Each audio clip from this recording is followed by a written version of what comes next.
on today's show. When I was 6, we fled in the middle of the night. My parents spent all their savings to buy tickets to get on this boat that was going to Cyprus. Really? And my entire extended family couldn't afford it and stayed behind. And I remember fleeing in the middle of the night. And one of the reasons that this memory is so vivid to me is because I think in our rush to get out, I ended up wearing my brother's t-shirt. Really? And it was a Superman shirt, and it had a big giant S on it, which was totally fine and all was good, except when we got on the boat, there's no lights when you're fleeing in the middle of the night. You're not even allowed to light up a cigarette or a lighter because enemy forces can see that, and it's bad news for everybody. So I happened to be wearing a glow-in-the-dark Superman shirt. Way. And so I had this beaming S coming out of my shirt. And I just remember being very scared as a little girl and hugging my mom to sort of hide the target on my chest. That feeling of oh my God, I'm going to be targeted. 5, 4, 3, 2, 1. Welcome to the Creator Institute podcast. Your host, Koester. Hey everybody, it's Eric. On today's episode, we're going to have Donna Khalife in the studio, and she is the ultimate creator. I think what's amazing about her story is we'll begin by talking about her family's flight from Lebanon and sort of being afraid for your life, and how that in some ways has started a very traditional career for her that she decided wasn't for her. We'll hear about the moment that she made the career counselor at Harvard Business School basically be speechless. And frankly, I was speechless too. We'll talk about the power of buying a one-way ticket and ultimately how these sort of capturing these moments of time. Donna is an author who describes her experience as an investment banker in a way that kind of still empowers others, even though she's long since gone from there. She's had an incredibly interesting entrepreneurial career. We'll talk about how she sort of hatched the original business idea that eventually got her on Shark Tank and now has turned into a global business surprise ride. How she hatched it basically on a Google document that she was working on a 7-hour time-lapse increments with her sister, Rosie, who's now her co-founder. But I think it's interesting to see the story of Donna as she went from this very traditional investment banking, doing the right thing mindset to basically quitting, going to become an actor and an actress in Hollywood, making her way through Hollywood, but ultimately deciding that for her, entrepreneurship was the path. And you'll hear her stories about how she's become such a great storyteller and how her adventures have been along the way. It was fun to have Donna in the studio. I really, really enjoyed hearing her story, and I think you will as well. All right. I'm stoked to have you here. Everyone, this is Donna Khalife, and I pronounced that right just because you said it 30 seconds ago. Although it's butchering its original pronunciation as it may be. It's originally an Arabic. I'm originally from Lebanon. Mm-hmm. So I've kind of just gotten however you pronounce my name is cool, but it does have the word life in it. That's good. I hadn't known that before. My name is also notoriously difficult to pronounce. Koester. There's a weird O and an E, and it's different in German. So I always tell people I answer to anything with a K and an And whatever else is in the middle, up to you. I'm all good. I love it. All good. So we've known each other for a while now, and I'm really excited to sort of, and it was fun. As I was sort of sharing some of the stuff I was doing, I was learning a bunch of things about you, and I was like, oh my God, you're the perfect example of some of the things I've been finding with students and research. And so it's fun. It'll be fun to sort of chat today. Super fun. And I love what you're working on. Yeah. It's so interesting. And I didn't even realize that I was kind of the epitome of the student that would be a good fit for what you're working on. It was kind of interesting for both of us. Your have that moment where we're like, wait a minute. Yeah. It's like the trajectory of most sort of successful people, entrepreneurial people, is there's this moment when you create something, and that is the thing that teaches you. And it's the leap. Yeah, that it leap. Really is. That's fun. So cool. Well, I wanted to start a little bit because I think that you were sharing with me when we were together for drinks a few weeks ago, just kind of like the adventure even to get to America. Because I think you said there's sort of an interesting story of how you even got here and the many bounces that you had to wind up getting here. But why don't you start and tell sort of self-fulfilling? Yeah, it is. It's been an interesting journey. So I was originally born in Dubai. My parents were working there at the time, and then we're from Lebanon. And so we moved back to Lebanon, and it was during the Civil War. And that part of the world, unfortunately, has been in that war zone for a long time now, for decades. And when I was 6, we fled in the middle of the night. My parents spent all their savings to buy tickets to get on this boat that was going to Cyprus. Really? And my entire extended family couldn't afford it and stayed behind. And I remember fleeing in the middle of the night. And one of the reasons that this memory is so vivid to me is because I think in our rush to get out, I ended up wearing my brother's t-shirt. Really? And it was a Superman shirt, and it had a big giant S on it, which was totally fine and all was good, except when we got on the boat, there's no lights when you're fleeing in the middle of the night. You're not even allowed to light up a cigarette or a lighter, because enemy forces can see that, and it's bad news for everybody. So, I happened to be wearing a glow in the dark Superman shirt. Way. And so I had this beaming S coming out of my shirt. And I just remember being very scared as a little girl and hugging my mom to sort of hide the target on my chest. That feeling of oh my God, I'm going to be targeted. And that's what stuck with me from that night. And we went to Cyprus and then slowly made our way to this part of the world. And actually, the reason we ended up in the U.S., so we landed in Montreal, Canada. So I grew up there. So I speak French. Everyone always asks me where my accent's from. It's a bunch of different places. But my mom years later won the green card lottery. It's a real thing. Yeah, totally. We didn't believe it. We got them in an envelope, and we were like, "This must be a scam." My mom won the green card lottery and was able to give it to the rest of the family, and that's how we moved to the United States. And now I'm a U.S. citizen and proud to be one, and so grateful to be here. Yeah, to think back to being 6 years old and in some ways, having all these little things along the way that I'm sure at the time you probably were like, this just must what it's like to grow up, not realizing sort of this is super weird and super tough and it's crazy to think. Yeah, I didn't really have the realization that was kind of a unique experience until I was much older, and also even more recently with everything happening in the world and pictures of kids fleeing on boats. Now it's sad to see that history repeats itself. And it's made me aware that, growing up, sleeping on the ground floor because there could be bullets coming through the second floor window any minute was not normal. And it's just something that we kind of, I grew up in what we as a family called survival mode. And it's something I've carried with me in any difficult time or chapter in my life. I get into survival mode. Yeah. You can survive. Right. You will survive this. Figure this thing out. And it's interesting as an adult to reflect on all of that. Did you find that you sort of repressed some of those memories? Was it something that I'm guessing you're sort of in survival mode all the way for a lot of your younger life. What was the point that sort of you started reflecting on how crazy that was? That's such an interesting question. I do think you repress them. And I think it starts with parents repressing them, to be honest. As a family, we repress them. The moment when I started really tapping into it, we'll probably get to this, but I started a company with my sister, Lindsay. We landed on Shark Tank. And some of the questions from the producers were around what's your story? Right.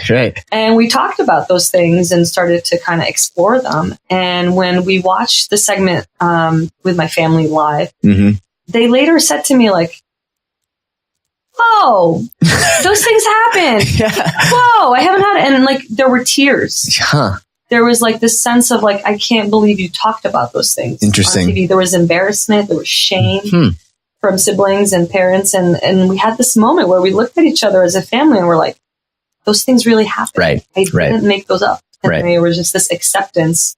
So I think it's, I think the whole unit sort of operates under denial mode for a little while until you're okay, now I think I'm safe and talk about this. Right. And it then, in a lot of ways, you want it not to define you. And as much as it influences you, you want it not to define you. And then it sort of, it does in a lot of ways define you, right? You as an entrepreneur. And I think there's a lot of research that shows how many immigrants and children of immigrants become entrepreneurs. And because of that, there's actually some interesting research that, maybe not research, but anecdotes that Andreessen Horowitz, the venture capital firm, talks about. And several of the partners say they look for people that come from dysfunctional families or dysfunctional backgrounds. Yeah. And the reason they found is that if you're able to manage through chaos in the family unit, you're much more likely to be able to manage through chaos in business life and in those things. So I think totally. I'm sure. It's interesting. And you don't want to label yourself. You don't want to be like the war refugee, immigrant, etc. But and I think this happens for a lot of people who have faced any significant obstacle in their childhoods. And you're seeing it now with the Me Too movement, where women and men are coming out and saying like this actually happened. And it's taking a lot of courage to do that. And so, it's an interesting process, but I think you can apply any lessons learned in surviving those difficult things to entrepreneurship. Absolutely. Yep. Entrepreneurship kicks you. It does. Yes. It really does. Yes. In a lot of ways. Yeah. There may be glamour and glitz that people think, but it belies. It's like sort of the iceberg beneath the surface is much bigger than the little bit above the surface that looks so rosy. So you're win the green card lottery. You're in America, and one of my students actually is writing a book on the immigrant mindset and talking a little bit about what it's like to be an immigrant and sort of like the way that parents even sort of manage in some ways their children through education and choices they make.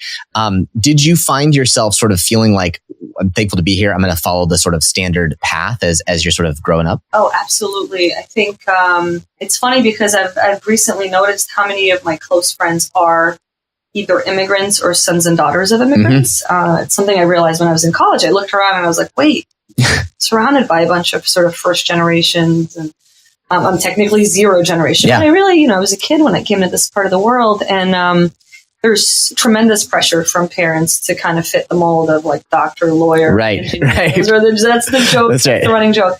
When I went to college, I went in as an engineering major, biomedical engineering. Oh, really? Boston University. I got a scholarship to do engineering. I got a lot of support for that. I loved math. Mm-hmm.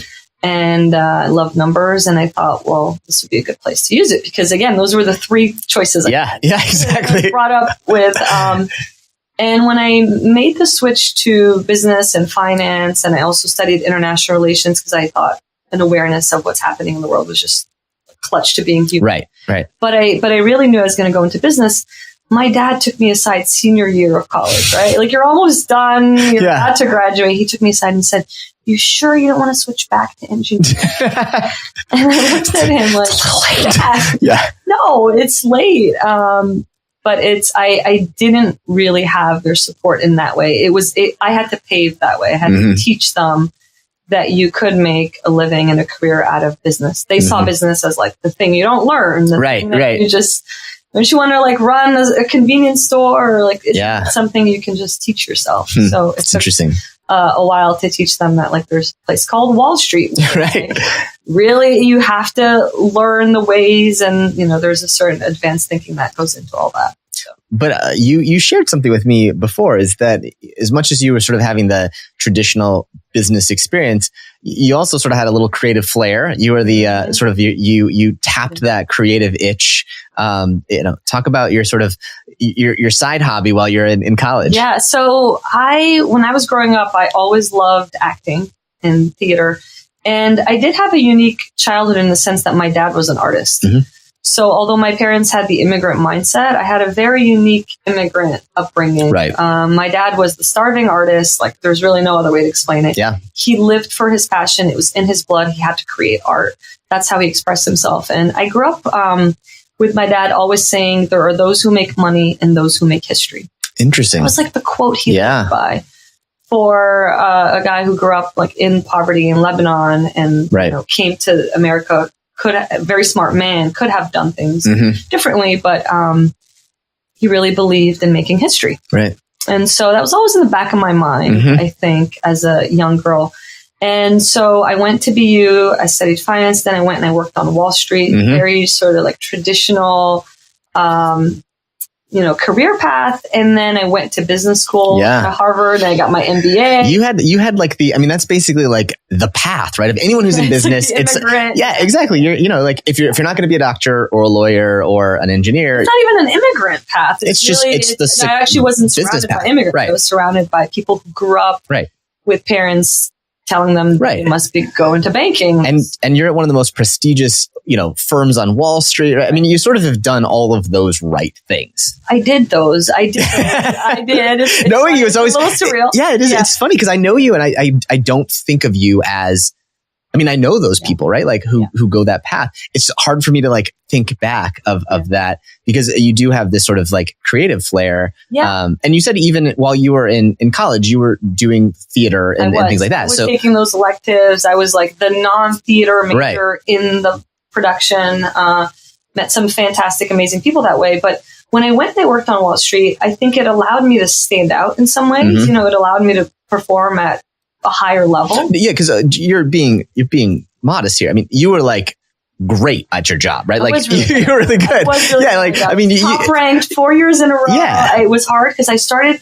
So I not only and that's like this is like the premier top of like investment banking is like this is like the cat's meow of the sort of the world of high finance, and investment banking is for those who don't know. I mean, it's basically like you eat. And you don't sleep and you work. Like that's kind of it. 100-hour week. Right. It's the printer. You spend a lot of time at the printer. You spend a lot of time at the printer. Yes. You spend a lot of time doing all kinds of things. I mean, it runs the gamut. And when I was so I got a job at JP Morgan, which was top firm, continues to be on the street. But then within that, you get to choose your group. Right. Are you going to focus on an industry or a certain product?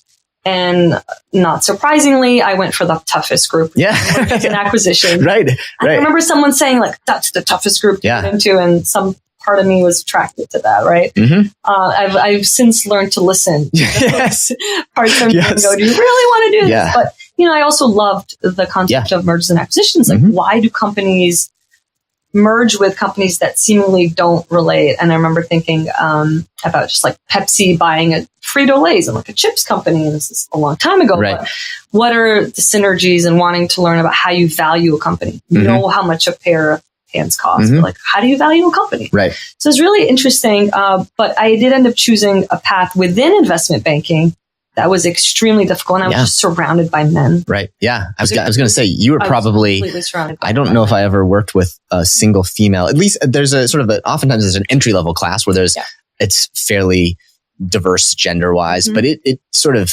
Yeah. Even within my class. So the year that I joined, there were 8 of us that got selected to be in the mergers and acquisitions group. That's how many slots they had. And I was the one girl out of the 8. So I was surrounded by 7 guys who've since become really good friends. Yeah.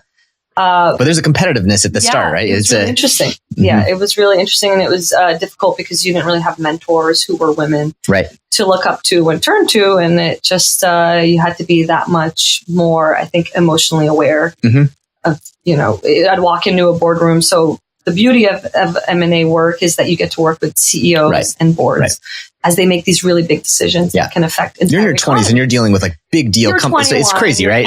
You're like, why do they let this person in the room? But it's that's the world that it is. Like there's just sort of because you just have to have the highest, smartest people there. They burn them out oftentimes, but you get opportunities. 2 years in, 2 years out. And I lasted 4. So it's kind of like dog years. But, I think being a woman really helped me because I was able to connect with those CEOs and those board members on a level that maybe some of my male counterparts didn't. So I think it's always been interesting to be the only woman in the room. And even in entrepreneurship now, to some extent, I've been in situations where I'm sitting there and I go, if this was a black and white image, someone just snapped a photo and you would think it was 1950. Right. And I've been in those situations, even in that realm, which is crazy. Entrepreneurship is supposed to be at the forefront of innovation, but not it continues. That continues. That bias continues. Did you think so? There's an interesting thing that I oftentimes. I mean, I meet a lot of aspiring entrepreneurs, particularly those that are at these transition points, and the brightest of the bright are oftentimes in consulting or banking. Like yourself. what's interesting is there's research that's now showing that some of those firms are actually really good. JP Morgan, McKinsey, they're actually really great at creating future founders. Yeah. Did you recognize at the time that you were sort of, you were exercising the muscles that you now sort of use all the time today? Was it clear to you that there was something happening there? It was completely unclear to me. I think you're in survival mode. Right. Going back to that theme. When you start in one of those traditional jobs, whether it's banking or consulting or even just corporate America, law. I think you're right. Law is a great example. You're young. It's your first job out of school. You're just trying to blend in. That's right. Right. Don't notice how what do they say? The grass, the tall grass gets chopped or something like that. Like, don't stand out. Just just like blend in, provide the value that they expect of you and kind of cruise along, and just like absorb all of that and learn. And so I had no idea what skills I was gaining. I just knew what had to be done, and I put my head down and I worked really hard. And I made sure to take breaks. I mean, I lived in New York City, one of the best cities in the world, to jumpstart your career. But I think it wasn't until years later that I realized, wow, the amount of responsibility I had as a 21, 22-year-old was very special. Yeah. And that, I think, in some ways set me up for being an entrepreneur because, as you know, as an entrepreneur, you're reaching out to people you don't think will reply. Right. And you're trying to put something out in the world that's never been created. Right. And, it kind of mirrors the amount of responsibility. I should not have this much responsibility. Multi-billion-dollar companies at such a young age. Yeah. So you we'll get to this a little bit. You eventually wrote a book on your experiences as a banker, but I wanted to kind of pull out a quote that I thought was really interesting. And you probably didn't, at the time you wrote it, you might not have known that you're going to be an entrepreneur, but no, it's funny that you say it. So you wrote, banking is the boot camp of jobs. It's extremely challenging, takes a lot of hard work, long hours and exposure. You learn working with top level business leaders and corporations can definitely open the door to multiple careers outside of the bank. Now, what's interesting about that, right, is if you probably could take away the word banking and say entrepreneurship or whatever it may be. It's fascinating to sort of think that there is a large number of sort of successful entrepreneurs who got their start in high level finance, investment banking, high level consulting. Because I think of that, right? You basically are thrown to the wolves. And if you make it, you can make it in anything. True. Yeah, you really do. You learn, it's about learning quickly, absorbing what's happening around you, learning from the greats, learning from the people, the leaders around you, thinking quick on your feet. Which is not a skill you learn in school. It's really not. That's right. Something you have to learn outside of school, and you have to put yourself in those situations. Right. They don't really happen on their own. You could be in another job where that's not happening. I don't remember writing that. That's interesting. You did. I think it's your words. No. I remember now that you read it, but I don't remember making that connection between investment banking and entrepreneurship at the time when I was in it. Well, I think that's one of the things. It's why I think it's sort of, this is an interesting episode to have you on, because I think there is this sense that people often feel like they're selling out if they take a traditional job and go into banking or consulting or law or finance, whatever it may be. And I think what part of your story is interesting, and we'll get to some of the things that you've gotten to do since, but this is, if you don't have a company in mind, man, you learn a ton and get a ton of responsibility from investment banking. So it's not like, oh my gosh, I'm this is terrible for me. I don't have a startup idea.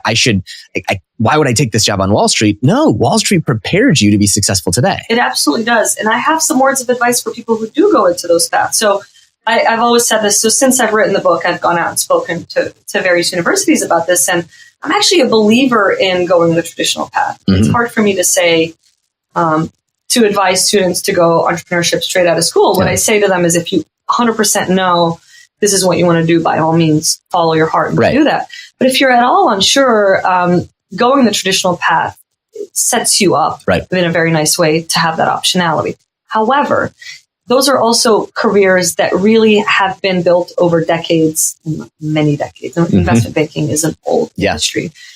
So is law and consulting and all of these. And their incentive systems are such that it's very hard to leave them. That's right. So, right. So it wasn't easy for me to walk away from them. And I still get moments today where, I'll have old colleagues say, hey, you don't want to come back? Yeah, that's right. And with that comes promise of, high paychecks and all these seemingly great, job situations. But so I walked away. I was 6 months away from another 6-figure bonus. Yep. And I had to say no to that and say, no, I'm going to go. I know this is not the career path for me in the long term, and I'm going to make that switch now. How did you just, so, the next step was business school, right? You went to business school. Were you looking at business school as a transition moment for you, or how did you weren't thinking of it as like, I'm going to go the long term and this is my next level up at the bank. It's sort of a new way to transition. Yeah. So even when I was applying to business schools, I had many meetings at the firm where they would sit me down and go, are you sure you want to go to business school? Yeah. So I was already in a post MBA role. So there was no reason. I see. Me. Oh, so it wasn't like this is not a level. Not a step up. This was a step up. Right? I'm 4 years in. I'm already getting paid I'm literally training people coming out of Harvard and Wharton and interesting. All these. Oh, are you really? Yeah, I'm literally. I actually recruited at Harvard. That's funny. JP Morgan. Oh gosh. And that's partly why I wrote the book, because I recruited at Harvard Business School. I see. And some of these other schools with my JP Morgan hat on at the time. You're like having your second career at 26. Yeah. So they would sit me down and go, are you sure you want to be going back to business school? And what are you interested in? And I remember talking about microfinance, really working in social entrepreneurship and teaching people how to come out of poverty. And they'd say to me, well, we have a group that does that. Yeah. Just put you in there right now. Right. Gig. And this was during the subprime mortgage crisis where they were laying people off. So for them to sit down with me and try to get me to stay meant a lot. Right. So this is what I mean about anyone who does decide to go in traditional paths needs to sort of keep their heart in check, because it's quite easily you can get caught up in it all. And so, but I decided to go to business school as what I call the reset button. Interesting. And I always think of business school as potentially a reset button for people. It's a way for you to take 2 years to re-explore what might be your purpose in life, what you might want to do. That's how I approached it. So I went there with an open heart, not sure where I was going to land, thinking maybe it was going to be microfinance. In my business school interview, they said, where do you want to be? What would be your dream job? And I thought that's what it was. Right. And I explored that between my first and second year. And I decided it wasn't for me. Yeah. So, but you so first off, generally getting into Harvard sort of says you can write whatever ticket you want next.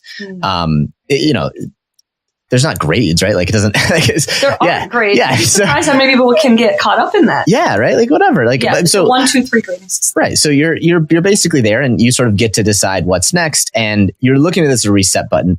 Were you tempted to go back to Wall Street? Oh yeah, I had the same recruiters that I worked with. Try to get every hey, while we're here, why don't we sit down with Donna again? Hey, well, they would take me out to drink. Yeah, exactly. They would take me out to dinner, and I loved spending time with them. And they're friends and all that. But I caught the entrepreneurial bug a little bit. I made it a point during my second year to take a lot of entrepreneurship classes. I thought, what an amazing ability to start something from scratch and watch it grow and give people jobs and products that they love. And so I applied to Silicon Valley jobs, and I kept kind of finance as your backup. Yeah. My number two. Yeah. Or maybe something there would open up that was so interesting in the microfinance sphere or whatnot. And then I was the career rep for my section, which means oh god, you were the whole thing. Yeah, I was in charge of helping people figure out where they wanted to land. Yep. That's how important it was for me to really follow my heart. Yeah, I was going to be open to all career paths. And then I went to my career office and I said, this is the most, you told me this story. This is, by the way, I just got to set this up. This story, I've actually shared this story with other people after you told, because it's so, appreciate that. It's amazing it's an amazing story, but I'll let you tell it. And I just think it's fun. I worked with the career office. Yeah, exactly. These are things I didn't know either. People in every class that was on their team that went out and spread the good word and helped others. During the recruiting process, and I would do training classes on how to interview and resume and cover letters and all that. So I knew the career office well, and I went in and I sat down with one of the coaches and I said, I am going to reject these job offers. I had jobs in Silicon Valley and in New York in finance and actually in education, because education was an area that I was interested in, that I've always been interested in. And they said to me, okay, and these are companies that were recruiting campus through Harvard, so they have relationships with them. And I said, I want to go to Hollywood and I want to do that. And I remember she looked at me. I wish you would have taken a picture of her face when you said that, because it's like so much love in those eyes. Oh, God. So much love in those eyes. There was like, yeah, excuse me? Yeah. And then there was a moment of, wow, kind of just like letting it soak in. And I sat there and I said, is there anyone you could connect with that could, just like they had been connected? Yeah, right. Me, like banking, Wall Street, or becoming an actor, right? This is what you guys do, right? Yeah. It's Harvard, and they have, they are connected to a lot of different people. And I said that could maybe help me with this transition. And she looked at me and she said, in all my years here at Harvard, no one has ever rejected these job offers to go to Hollywood. And she just said this with are you sure you want to be doing this? And I think her heart was breaking into, because I knew these were really good job offers. Right. It had been hard to get. Right. They weren't easy. Lots of interviews and all that. And I was scared shitless, right? Yeah. I'm not I'm not confident in this decision making. My dad looks at me. I remember the moment when I said this to my parents at the time. My dad, for probably a couple of months, would kind of just walk and look at me and shake his head, like Middle Eastern mustache, like lips pouted, like, that kind of. Yeah. So it was not easy for me to arrive at this decision, but I knew that if I went and took any of these jobs, I was not, because I'd had the handcuffs. Right. That experience. You'd come out of that already. Well, basically, you'd grow. Yeah, once, that's right. I knew it was hard enough, and I didn't want to have to do that again. Was there a moment that sort of, like, there's always sort of this glorification of like the moment when you knew you had to do this. Was there something that you remember to say, like, this is the moment when I said I can't do this? When I said I can't or can't. That you can do this. You can. Do this? Yeah. That I'm not going to go. I'm not going to go. I'm not going to do what I just did. I'm going to do this crazy thing of become an actress. There was like a silly moment where I called a friend who was in Hollywood, an old friend from undergrad who I had done shows with. And she'd been out there since undergrad. Mm-hmm. And I remember getting on the phone with her late one night and saying, "Hey, I'm thinking of moving there." And she was just like all optimism and excitement, and I think it was contagious. And I really think actors and artists have this amazing ability to be optimistic, and it was contagious. And I think that kind of got me like, I can do this. I can do this. Yeah. I can do this. Doing it, I can do it. And how many moments did you sort of sit there and say, maybe I've made a mistake? Oh goodness, unlimited. I mean, I feel like I almost broke every meaningful relationship in my life during that time. With my parents and my family kind of looking at me like, what are you doing? Right. And then eventually they got on board, and my mom was more supportive. With my partner at the time, my significant other, like, wait, are you sure you want to be doing this? I mean, coming out of Harvard. Right. Buying a one-way ticket to Hollywood. Where is this going? And so many times, all through me moving there, like the first 3 days, I remember thinking, I'm going to break this lease and I'm going to move back home. And feeling that scared. Yeah. Then being so absolutely grateful that I did it. We were with someone when you first told the story, and they said, I've always wanted to say I bought a one-way ticket to blank, and I think it was. I bought a one-way ticket to Hollywood. I was allowed 2 suitcases, and I packed them up and showed up to an apartment that I hadn't seen, but I found on Craigslist. That's awesome. And booked. And I called it Camp Hollywood. It was right below the Hollywood sign. Oh, really? Yeah, it was like the basement of someone's house. It was right below the Hollywood sign in the hills.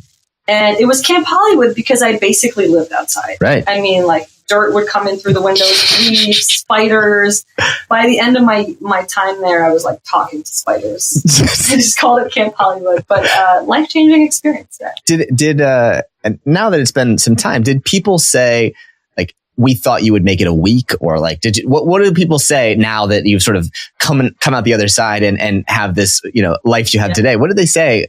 Yeah, I mean, I think that, so the fun thing was, it was interesting to see, and this is something good for entrepreneurs to know, your family and your loved ones always react as if they're under threat. They always react as if their safety is at stake here, and their livelihood, right? And your friends, and maybe more distant friends, will come from a place of like being really inspired by what you're doing. So I had that happen. And that's just in life for everything you do, as an entrepreneur, and any difficult choice you make.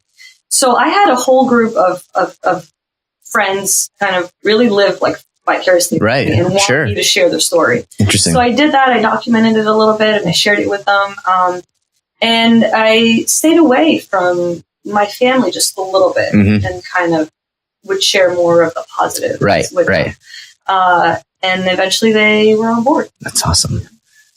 Like it always happens, right? Eventually they buy into it. Right. And breaking into Hollywood is not easy for anyone. But you, what I thought was interesting when you were sharing your story about breaking in is that you approached it sort of less almost like an actor per se, like, but more as like, I am in the business of me and it's interesting to think about that as like, okay, everyone's like, why are you going to be an actor? And you're like, no, I'm just applying what I learned in my prior life into this new world. And almost you sort of were able to navigate through it, what may have taken other normal people a decade in like months. I did. I approached it very much like a startup. And coming out of business school where I had been so entrenched in startup mindset, I just thought of myself as the brand. And in fact, there was a 1-year reunion at Harvard and they wanted to hear from entrepreneurs.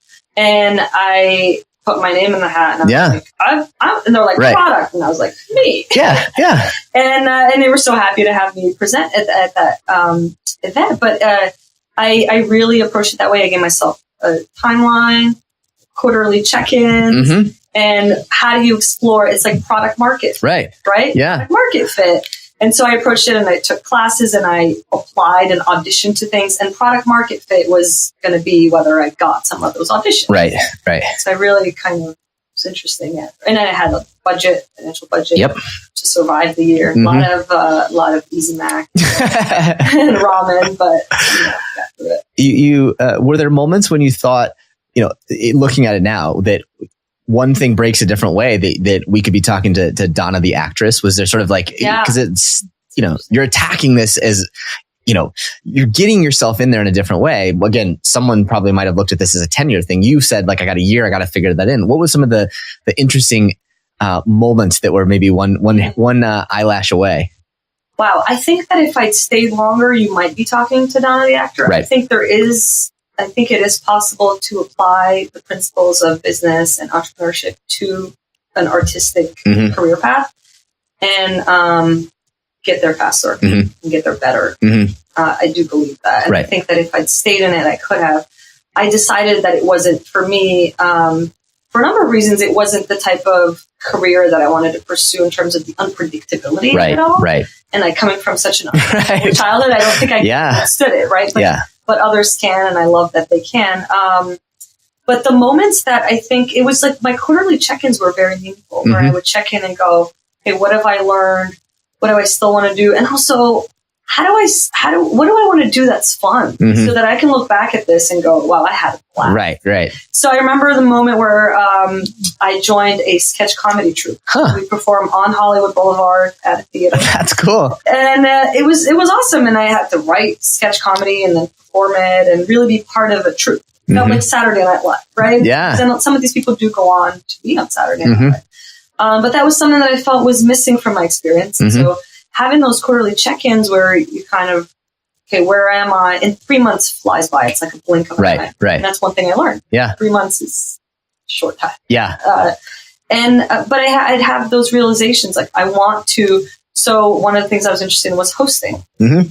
And so I said, okay, I want to take a class and explore what it would be like to do that. And I did improv and I did comedy and I did, more dramatic acting where I would come out of there with tears and just feel depleted because you just played the role of a young girl who had been abused. And it was just like you really lived that experience. And so I think those check-ins were important to make sure I was having the most varied experience. Right. And they're probably good in life in general. Yeah, that's fascinating. And I think the other thing that was you shared is you sort of had to figure out kind of how to make money in various points. And as you said, at one point, kind of the opportunity that we talked about earlier, your book came about as, you didn't as much pursue it as like a sort of hey, I want to write a book, but like, hey, this is a way to maybe make some coin. So how did that all come about? And that's interesting. So So I absolutely, I needed to figure out a way to make a living and cover my basement Camp Hollywood, which was super cool, by the way. Yeah. Not quite. They didn't have a sink, so that's good. but I got an email from a new publisher, so a startup that was doing books that would respond to people's searches. Right. So they would see in Google what were some searches that were maybe had an unmet need, and they would reach out to people that could be experts. And a friend of a friend somehow connected me to this publisher, and I never thought of writing a book. Right. It was really not in my plan. And I was like, okay, this is maybe a way that I was going to get to make some royalties. Yes. And also solidify this chapter in my life that was slowly changing and evolving. And I'd given this verbal advice so many times. And people would call me all the time, can I get some recruiting advice? And I thought, wouldn't it be nice to spend that hour talking about them and their situation and just have them read the book? Right. So that we could really use that time in a more value-added way. So that's really where I was like, sure, let's do the book. And you I also love that the Donna Hustler was like, they're like, originally they wanted you to just write on JP Morgan. You're like, I'll only do it if you let me the whole enchilada. So then they called me and they were like, so, we really, one of the searches on Google that goes unmet is, how do I get a job at JP Morgan? You'll be perfect for that. Yeah. You're recruited there. We want you to write that book. And I remember hanging up and thinking about it. And it wasn't one of those questions where I didn't really need anyone else's advice. I'm not going to write the book that's just about JP Morgan, because I knew that the industry was bigger than that. Yeah, for sure. The advice would be applicable to anyone. And so I said to them, got back on the phone, and I was like, I'll only do it if it's about banking, but you could certainly run some ads on like how, you could really make sure the book answers those people too. That's fine, but there's no reason to limit it. It's interesting. And I think, you said something that sort of struck me, which was sort of to document that phase in your life, which was, 100-hour weeks, hustling your way through it and that high level stuff. And the book was a lot of ways for you to document that one and almost like cement your expertise as let me show you what I know, as opposed to like you be defined by 3 years or 4 years of time somewhere. How have you seen, because since then, the book is, several years old now, how do people see you? Like some people, you're an entrepreneur now, but people still reach out to you and say, hey, every week and say, I read the book and I'd love to talk to you. And it's fascinating because, I do have this other life now as an entrepreneur, and I'm in a completely different industry. I think what's interesting is a lot of these traditional careers, the advice is timeless. And I knew that when I was writing the book, that although you could update some of it, and we did a version 2.0 and totally due for a version like 5.0. But the types of qualities that they look for in a candidate haven't changed. The interview questions, the 3 financial statements, and like the things that solidify finance and accounting haven't changed. And it goes the same for law, consulting, and all these fields. So it's interesting, but I knew that my memory was going to change. Yeah, you don't have the experiences. Like it's not recent anymore. The stories start to fade. Exactly. And I think there are moments in life when all of us become experts at things. Even if it's a hobby, you're suddenly in love with, or maybe you become vegan and you're suddenly obsessed with what that transition feels like. And then 10 years later, you've been vegan for a long time and you can't really speak to that. But what would it be like to really document that? And have that advice serve people for a long time? Well, you've you even defined that was sort of what your approach was with living vicariously through you in LA. So it's sort of it kind of sounds like it's part of your, you view these as chapters and you're going to write the chapter as it's sort of happening to make sure that you document that. And maybe it's to a little bit of your upbringing, a little bit, sort of not losing sight of some of those intense, important memories that I think is forcing you to sort of document those experiences as you go. I think it's interesting too. We live in a time in the world where you can document. Right. What did that entail? That entailed me sitting in coffee shops, typing away on the laptop. In another time that may have been more difficult. Right. By hand and typewriting. I don't even know what editing would have looked like, evolving, what writing a book would have looked like. Really now we live at a time where you can grab your iPhone, film yourself talking about becoming vegan and what that process is like, and document it. Mm-hmm. Why not? Yeah, it's kind of amazing to think that in some ways, I would say because of the ease of doing it, and I think that that makes it even more scary. You don't have the excuse that before it was like, oh gosh, this was so hard to do, like I can't do it. But you're right, like all of these things are right at our fingertips.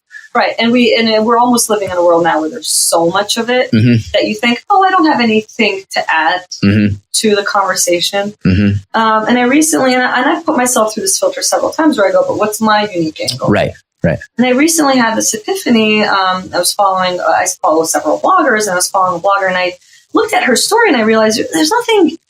This would not have passed my test. Yeah. I would have said, oh, well, I'm not adding anything unique to the conversation, but every human being is unique. Right. The way you share your story, the specifics of your story, your upbringing, all these things are unique. And so I really think every single human being could add something to the conversation. It's good to remember that. It's really important to know that it's not as if you don't have to convince everyone that you're an expert or have credibility. It's just that a small community is looking for you. Someone will listen and it will resonate with them. Right. Whether they have the same exact shared experiences or just something about your voice, who you are. Is clicking. And we often forget that happens. So everybody's unique. That's right. Unique. Everyone can create something. You and I have a shared experience of sort of both working in, I was in a law firm, you were in investment banking. And I think the other thing that I see a lot of is that people don't always share this transition that they go through. And, not everyone, I loved being in law and loved being in banking. And so it's not as if like I was like, oh gosh, I hate this, I got to go into entrepreneurship. I was like loving what I was doing. This was the better thing for me. It's not, one wasn't bad, one wasn't good. So I get a lot of questions the same way of like people, how do I become an entrepreneur? And my usual piece of advice is be really great at your job, love it, and then find something that will get you there. Yeah. And I remember having a moment in banking where I thought, if I put in this many hours and this much love into something that's my own, wouldn't that be cool? Right. Here I was, getting some fraction of what firm was making and not really being able to control any of it. And so I thought, well, anybody can add value. They really hone in on what they're good at.